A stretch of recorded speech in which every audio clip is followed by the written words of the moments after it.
आइए, मैं चाहता हूं आप सामने देखें। लिसन, आप जानते हैं कौन से लोग गिव अप करते हैं लाइफ में?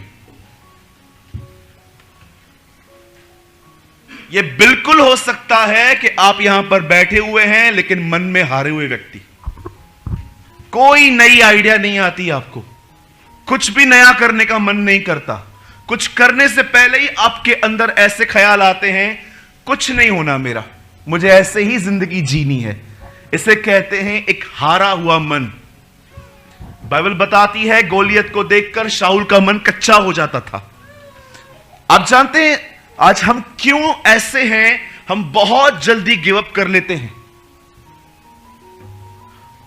आप जानते हैं इस बात को?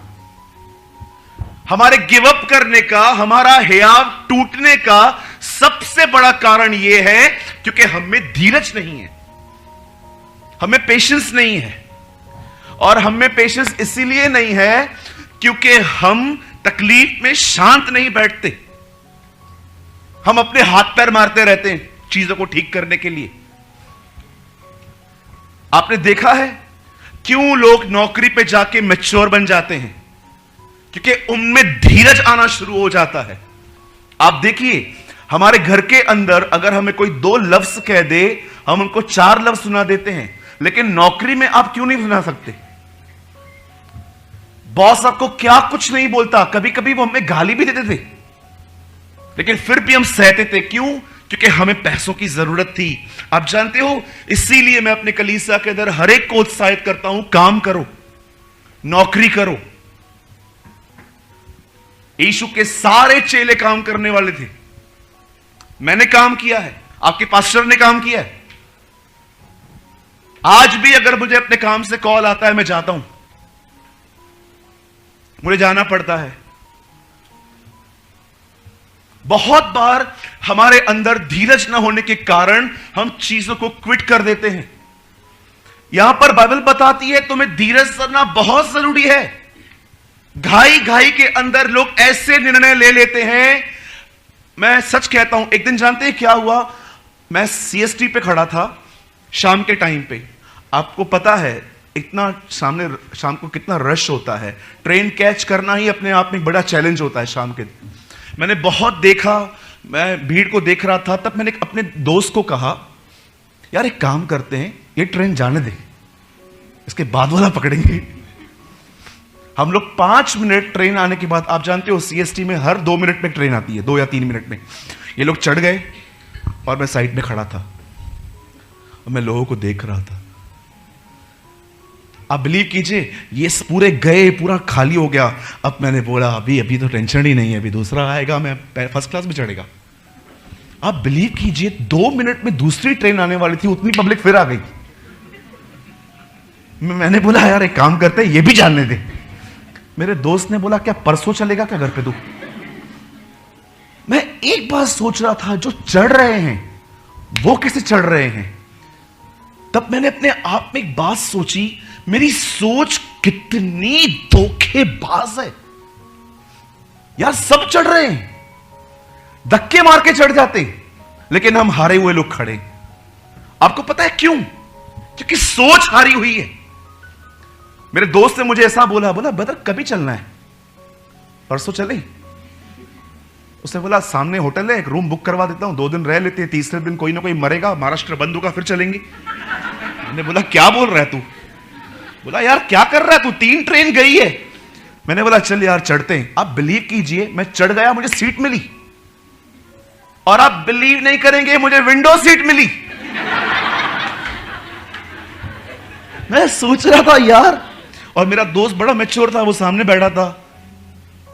उससे बोला सच लिखा है, मूर्ख के साथ घूम तो कोड़े लगने ही है। मैंने बोला माइंड योर लैंग्वेज। पुरानी बात है। आपने देखा हमारी सोच कैसी है? एक भिखारी जिसको सुंदर नामक फाटक पे बिठाया जाता था, उसकी सोच बन गई थी जीवन भर ऐसे ही पैसे मांग के आगे चलते रहना है। एक दिन पतरस और यूहन्ना से भी उसने पैसे मांगे। पतरस ने बड़े गौर से देखा, यीशु ने उसको अंदर में कहा इसको पैसे मत देना। क्यों? इसको चंगाई दे, क्यों प्रभु? नहीं, इसकी पहली जरूरत पैसा नहीं है, ये चंगाई है। अगर ये ठीक हो गया ना, ये काम करेगा। और पतरस ने उसको कहा, उठ यीशु के नाम से। वो उठ के खड़ा हो गया। मुझे ऐसा लगता है प्रभु ने उसको टांगे नहीं दी, प्रभु ने उसके बॉन्डेज को तोड़ा। यस, उसके बंधन को तोड़ा यीशु ने। कि यार इसकी सोच भी मरी हुई है, इसको हीलिंग मत देना, इसको पैसे मत देना। मैं वहां खड़ा होता तो मैं दे देता, यार चंगाई बहुत बड़ी बात है, ये ले ले। हम मच्छर को ठीक नहीं कर पाते, तेरे को कहां से कर पाएंगे? लेकिन पतरस और यूहन्ना आत्मा में चलने वाले व्यक्ति थे। वो ऐसा नहीं लिखा गया है प्रार्थना करके आ रहे थे, लिखा है प्रार्थना करने जा रहे थे। आत्मा से परिपूर्ण व्यक्ति और आत्मा से परिपूर्ण होने के लिए जा रहे थे। और उनको कहता है, उठ चल। एक दिन मैं ये वचन जब पढ़ रहा था, मैंने कहा प्रभु आप उसको टांगे दे रहे थे? नहीं सूरज, उसके मन के अंदर उसकी सोच बदल रहा था मैं, कि अगर वो खड़ा हो जाए वो फिर से काम कर सकता है। कभी कभी देखा है आपने, आपकी सोच आपको क्या बना देती है। मैंने रिसेंटली एक फ्लायर देखा। एक आदमी था, उसकी मुंडी कटी हुई थी, और उसकी मुंडी जो थी ना, कटी हुई मुंडी उसके ऊपर रखी गई थी ऐसे। और वो अपनी ऐसे कुछ फ्लायर था, मैं आपको कभी दिखाऊंगा, मैं भी ठीक से डिस्क्राइब नहीं कर पा रहा हूं। उसमें लिखा था, मनुष्य के सबसे भारी उसके ख्याल होते। आप जानते हो, आप सिर्फ और सिर्फ चंगाई और बहुत सारी चीजों में चाहते हो, लेकिन परमेश्वर आपकी सबसे पहले आपकी सोच को ठीक करना चाहता है। कई बार हम पकड़ के बैठते, मैं प्रभु से पीछे हो गया, मैं प्रभु में पीछे हो गया, मैं पीछे हो गया। ठीक है, हो गया, अब क्या करना है? रोना है? ऐसा क्यों हो गया? कि उठना है। जानते हो, इस बाइबल को आपको देने का मुख्य कारण क्या था? ताकि आप में मसीह का मन उत्पन्न हो, ताकि आप में क्राइस्ट का माइंड आ सके। घर जाके अपनी बाइबल में लिख देना, पतरस ने चंगाई नहीं दी, पतरस ने बंधन तोड़ा। हमेशा वो आदमी बैठ के सोचता था, यार लोग आएंगे, यही तो लाइफ है, लेके खाना है। एक दिन उसको चंगा किया गया ताकि उठ के काम करे। अब यहां पर लिखा गया है, तुम्हारा धीरज धरना जरूरी है। इससे क्या होगा?